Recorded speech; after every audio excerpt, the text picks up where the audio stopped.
পৌরাণিক কাহিনী অনুসারে এমন একটি প্রাণী রয়েছে যে প্রাণীটির রহস্যের ব্যাপারে এখনো কিছুই জানা যায়নি। যে কোনো মাইথোলজি অনুযায়ী যদি ড্রাগনের কথা বলা হয় তাহলে সবার আগে ড্রাগনের নাম সবার প্রথমে আসবে। এই রহস্যময় প্রাণীটির ঘটনা সমস্ত কালচারের মধ্যে শুনতে পাওয়া যায়।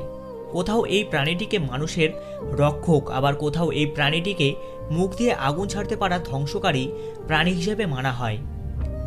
ড্রাগনের কথা বলতে গেলে যতদিন পর্যন্ত মানুষরা এসেছে ততদিন পর্যন্ত মানুষ হয় ড্রাগনের পুজো করে আসছে, আর না হয়তো এটাকে মানুষ ভয় পেতে শুরু করেছে। চাইনিজ মাইথোলজি অনুযায়ী ড্রাগনকে রক্ষক প্রাণী হিসাবে মনে করা হয়। এটা মনে করা হয় ড্রাগন হলো মানুষের রক্ষক এবং সামনে আসার বিপদকে পরাজিত করা জীব। কিন্তু ক্রিশ্চিয়ানিটিতে ড্রাগনকে একটি দানব রূপে দেখা হয়। আবার ইউরোপিয়ান মাইথোলজি অনুযায়ী ড্রাগন হলো লুকিয়ে থাকা খাজানা রক্ষক, যা খাজানাকে রক্ষা করে থাকে।